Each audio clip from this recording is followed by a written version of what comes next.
Vishnu sir ಸಮಾಧಿ ಒಟ್ಟಿಗೆ ಏನು ನಡೀತೋ ನಡಿಬಾರದಿತ್ತು ಅನ್ನೋದಕ್ಕಿಂತ ಹೆಚ್ಚಾಗಿ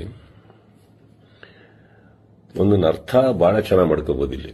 ಏನಂದ್ರೆ ಒಬ್ಬೊಬ್ಬರಿಗೆ ಒಂದೊಂದಿಲ್ಲಿ, ನಮ್ದೇ ರಾಜ್ಯ, ನಮ್ದೇ ಊರು, ನಮ್ದೇ ಕಲಾವಿದರು. ಸೊ ಹೀಗಿರ್ಬೇಕಾದ್ರೆ ನಾನೆಲ್ಲ ಅಭಿಮಾನಿಗಳಲ್ಲಿ ಕೇಳ್ಕೊಳ್ಳೋದು ಒಂದೇನೆ, ಇನ್ನು ನಾವು ಓಡಾಡಿದ್ದಾಯ್ತು, ನೀವುಗಳು ಓಡಾಡಿದ್ದಾಯ್ತು, ಎಲ್ಲರಲ್ಲೂ ಮನವಿ ಮಾಡ್ಕೊಂಡಿದ್ದಾಯ್ತು, ದಯವಿಟ್ಟು ಇದನ್ನ ಮಾಡಿಕೊಡಿ, ಸ್ವಲ್ಪ ನೋಡಿ. ಯಾಕಂದ್ರೆ ಒಂದು ಅಳಿಲ್ ಶಕ್ತಿ ಬೇಕಾಗಿತ್ತು ಇದನ್ನ, ಈ ಸಮಾಧಿನ ಉಳಿಸ್ಕೊಳ್ಳೋದಕ್ಕೆ. ಯಾರಿಗೆ ಅಧಿಕಾರದಲ್ಲಿದ್ದು ಯಾರಿಗೆ ಆ ಶಕ್ತಿ ಇತ್ತು ಅವ್ರ ಬಗ್ಗೆ ಹೇಳ್ತಾ ಇದ್ದೀನಿ.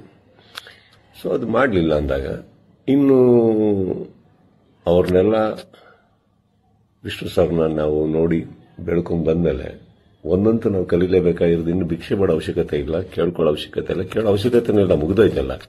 ಮಾಡಾಗಿದೆ, ಮಾಡಬೇಕು ಅಂತ ಇದ್ದಿದ್ರೆ ಇಷ್ಟೊತ್ತಿಗೆ ಮಾಡಿರೋರು. ಮಾಡಿಲ್ಲ ಅಂದಮೇಲೆ ಎಲ್ಲರೂ ಒಂದು ಅರ್ಥ ಮಾಡ್ಕೊಳ್ಳಿ, ಯಾರು ಏನು ಹೇಗೆ ಎತ್ತಿಟ್ರು ಇದು ನಾವೇ ಅಂತ ತೋರಿಸ್ಕೊಟ್ಟಾಗಿದೆ. ಇನ್ನಿದ್ರಲ್ಲಿ ನೀವು ಅರ್ಥ ಮಾಡ್ಕೊಳ್ಳೋಕೆ ಎಷ್ಟಿದೆ ಅರ್ಥ ಮಾಡ್ಕೊಂಡ್ಬಿಟ್ಟು ಇನ್ನು ನಾವೇನ್ ಮಾಡಬೇಕು ಅಂತ ನೋಡೋಣ. ಈಗ ಮೊನ್ನೆ ನಾವು ವೀರಕಪುತ್ರ ಶ್ರೀನಿವಾಸ ಅವ್ರ ತರನು ಮಾತಾಡ್ತಾ ಇದ್ದೆ. ಅವರು ಒಂದಿಷ್ಟು ಯೋಜನೆಗಳು ಹಾಕೊಂಡಿದ್ದಾರೆ, ಆದಷ್ಟು ದೊಡ್ಡ ಒಂದು ಪ್ರತಿಮೆ ಕಟ್ಟಬೇಕು ಅಂತ ಇದ್ದಾರೆ. ಅದನ್ನ ಮಾಡೋಣ, ಬೆಟರ್ ಅಲ್ಲ? ಅದನ್ನ ಮಾಡಕ್ಕೆ ನನ್ನ ಸಂಪೂರ್ಣ ನಾನೇನ್ ಮಾಡಬೇಕು ಖಂಡಿತ ನನ್ನ ಕಡೆಯಿಂದ ನಾನು ಮಾಡೇ ಮಾಡ್ತೀನಿ. ಎಲ್ಲರಿಗೂ ಒಂದು ನೋವಾಗಿದೆ ಅನ್ನೋದು ಒಂದು ಗೊತ್ತು. ರಾತ್ರಿ ಅದು ನಡೆದಾಗ ಹೇಳಿತನವೂ ಹೌದು, ಮಾಡಿದವ್ರದ್ದು ಬಿಡಿ. ಅಂಡ್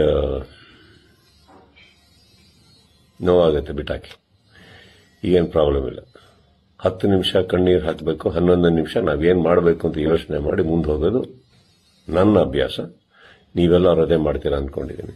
ಕೈ ಚಾಚಿದ್ ಸಾಕು, ಇನ್ನೇನು ಮಾಡಬೇಕು ನಾವು ಮಾಡೋಣ. ಜೈ ವಿಷ್ಣು ಸರ್.